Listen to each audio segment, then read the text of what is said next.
Assalamualaikum.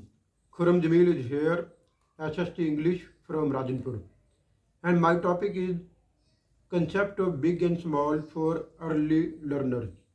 So, in this demo, I will describe how we will be able to give concept of big and small for early learners, especially ECCE classes or students.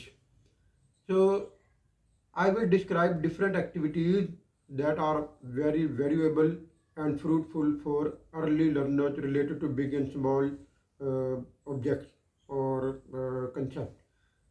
सो इसमें ये होगा कि सबसे पहले हम अपना lesson brainstorming से start करेंगे और ब्रेनस्टॉर्मिंग के लिए हम बच्चों को कोई भी कहानी सुना सकते हैं ताकि हमारे बच्चे उसमें इंटरेस्ट लेकर अपने टॉपिक की तरफ आ जाएं।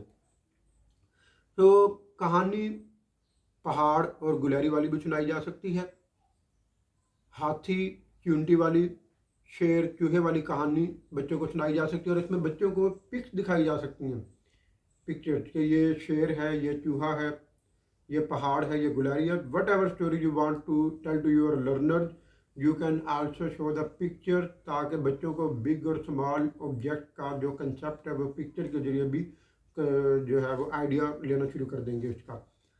उसके बाद हम रियल ऑब्जेक्ट के जरिए बच्चों को बिग और स्मॉल का कंसेप्ट अपने क्लासरूम में ही देंगे। आप क्लासरूम में दिखा सकते हैं, जिस तरह ये दो ऑब्जेक्ट हैं, इनका कंसेप्ट आप बच्चों को दे सकते हैं कि इसमें से बिग कौन सा है और स्मॉल कौन सा है। ठीक इसी तरह आप इन दो ऑब्जेक्ट को भी दिखा सकते हैं और बच्चों को बिग और स्मॉल का कंसेप्ट क्लैरिफाई कर सकते हैं।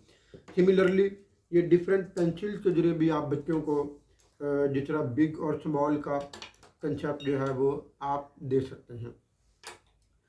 जब बच्चों को बिग और स्मॉल का कंसेप्ट दे दिया जाएगा उसके बाद हम बच्चों को डिफरेंट एक्टिविटीज़ की तरफ लेकर आएंगे। फॉर दीज एक्टिविटीज़ हम बच्चों के ग्रुप बनाएंगे, ग्रुप में डिवाइड करेंगे इक्वली नंबर ऑफ ग्रुप में और मेक इट इंश्योर कि उसमें एक्टिव और पैसिव जो हमारे लर्नर्स हैं उनका मिक्सअप ग्रुप हो। और उसके बाद हम उस ग्रुप में सबसे पहले बच्चों को वर्कशीट देंगे।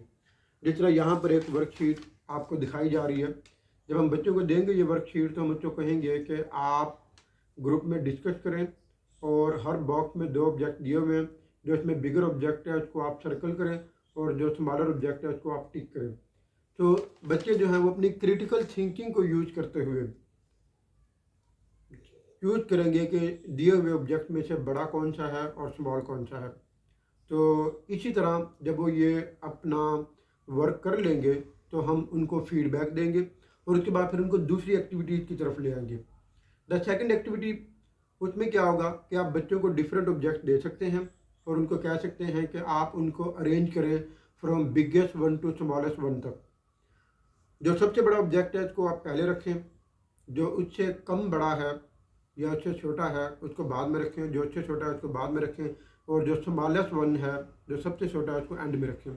तो बच्चे उसी ग्रुप में अपनी क्रिटिकल थिंकिंग को यूज करते हुए वो ऑब्जेक्ट को तरतीब देना शुरू कर देंगे और वो ना सिर्फ इस वर्क को एंजॉय करेंगे बल्कि आपस में डिस्कस भी करेंगे और ऑब्जेक्ट को अरेंज कर देंगे। उसके बाद हम इंडिविजुअल एक्टिविटी की तरफ आएंगे। हम असेसमेंट भी कर सकते हैं बच्चों की इंडिविजुअल एक्टिविटी के लिए। हम बच्चों को वाइट बोर्ड पर बुला सकते हैं और उनको कह सकते हैं कि आप ये जो दो ऑब्जेक्ट हैं, 2 या 3 बच्चों को रैंडमली बुला लिया जाए और उनसे कहा जाए कि ये दो ऑब्जेक्ट हैं, इनमें से आप बड़े का बता दें या छोटे का बता दें। उसी तरह हमारा जो ये मेथड ऑफ टीचिंग है ये एक्टिविटी बेस्ड टीचिंग है। एक्टिविटी बेस्ड टीचिंग के जरिए बच्चे जो हैं वो ना सिर्फ इंटरेस्ट लेते हैं बल्कि भरपूर पार्टिसिपेट भी करते हैं और एक दूसरे के साथ डिस्कशन के जरिए भी अपने कंसेप्ट को मज़ीद क्लैरिफाई करते हैं। Thank you very much.